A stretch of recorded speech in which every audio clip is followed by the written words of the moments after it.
The Planet Green Trees Show. I believe that Mr. Jim is correct. If I'm not mistaken, the Swifts were the people that they tried to market the driving law under in 2014 when Mike Nichols, myself, and Robin Snyder gave testimony in front of the House of Representatives, and where we were able to get them to not adopt that program, but they turned right around and did it next session. But I think that's right, Jim. It was prescription pills. Is that correct? Yeah, I believe it was. Yeah. So they use this name to justify this test that really wouldn't have even helped that person. Again, they want to put marijuana on the face of a drug problem that has nothing to do with marijuana.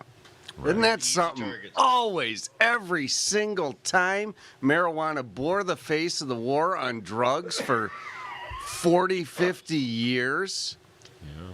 And marijuana is now being legalized. It still bears the face of the war on drugs. And now it's bearing the face of prescription drug problems. Right. When does it stop, Michael? There's no fiscal impact. Reading the congressional history of it, there's no financial pro or con to it. And, the other thing, an important part of the law is that the only individuals who could perform the tests and the only ones that would be carrying the tests would be those that had been certified drug recognition evaluators. Now, in the statute... Yes. What do you think of that science, Mike? Hold on. In the statute, they use the term in 257-625-TA, certified drug recognition expert, quote, unquote. And that means a law enforcement officer trained to recognize impairment in a driver under the influence of a controlled substance rather than or in addition to alcohol. 80% of the time. That's what they're but they get certified if they're But right they can't test. But see, the statute says here, Alan, it's interesting. It means law enforcement officers trained to recognize impairment in drivers under the influence of a controlled substance. We know from our training that the DRE evaluators can only attest to the use, that they've ingested it. Right? They can't say impairment. Correct. So, but the statute itself says that the officers trained to recognize impairment of drivers under the influence. This statute over-empowers them to the limitations that they are allowed to speak on.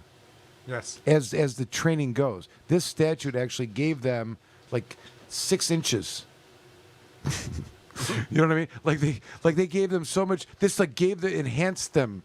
It gave them, whatever. Yes, it extends. Yeah, and also DREs are not supposed to be doing these things roadside. That's what's doing roadside because the DRE examinations are supposed to be done not at roadside, but in the police in a controlled environment. Right.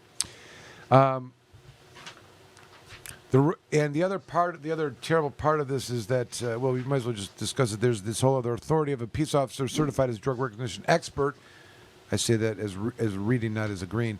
To require a person to submit to preliminary oral fluid analysis, arrest, admissibility of results, refusal, ordering, and person out of service. And there's a whole other aspect of the procedures of the taking of it. There's a 90-day requirement that someone from this police report out the plan of how this is going to be organized and or reported and tracked. We don't have to go into great detail, but there was this report, obviously, the oral fluid roadside pilot program, which is laughable because of the statistics that they utilize here are...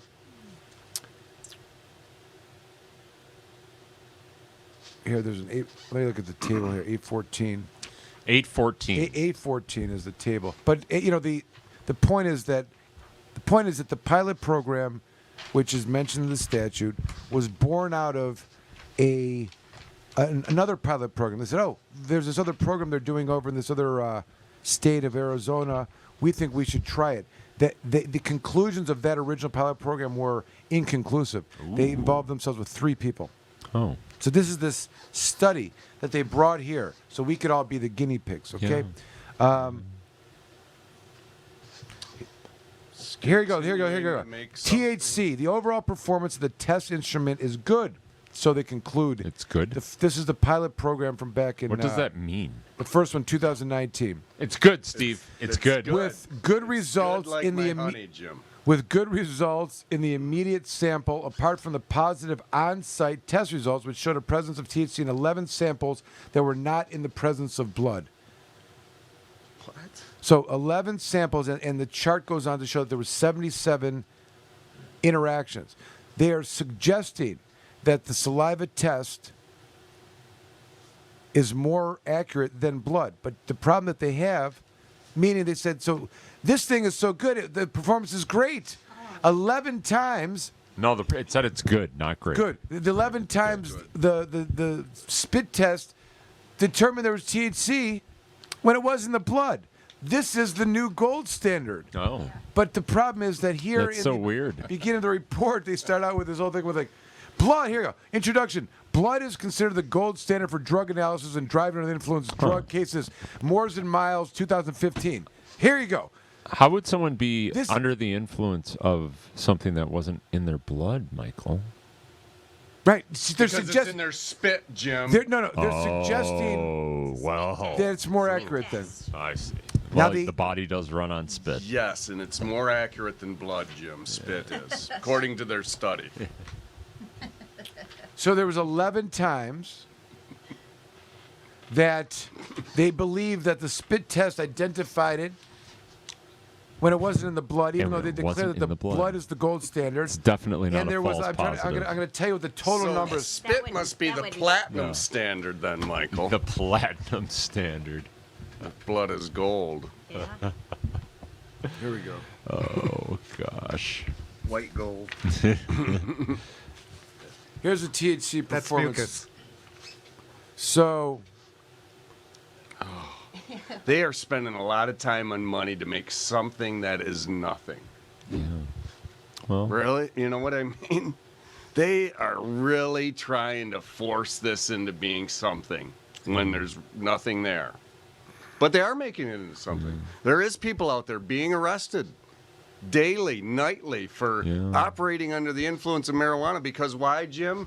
Because when the cops pull them over, they can smell it. Just as I've been stating that's why it's since easy. legalization. It's easy peasy. It's an easy arrest. It's probably easier And the than... stoners don't fight. It's the easiest of the arrests, and that's exactly why, Jim. The stoner is going to speak with you calmly and politely most times. Yep. Not going to want to fight with you. They'll be cooperative. They'll go in. They'll do the deal. The officer gets his arrest for the night, his attaboy on the back from the sergeant, and he gets to go to the whatever narcotics school or something he wants to go to next week because he really wants to become part of that narcotics team, Jim. Which is why if you ever have this situation, you're stopped by the police, you don't want to talk to them or admit anything, but if they do charge you with marijuana and driving, you want to call Komorn Law, because Komorn Law is a law firm that is dedicated to defending people and will point out to the court that there's no correlation between THC and driving and no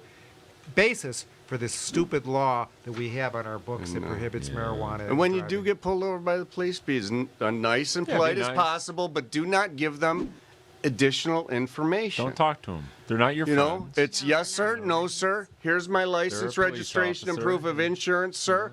That is all you're required to say to them. Three things if you're arrested. Remember this. Number one, be courteous. Number two, memorize badge numbers. And number three, don't say anything about why you're being arrested. You could admit your name and address and identification, but as to the any underlying facts, tell them, I don't want to talk about my day. If it's a traffic stop, write me the ticket and let me go, but don't say anything else. Don't talk. The Planet Green Trees Show.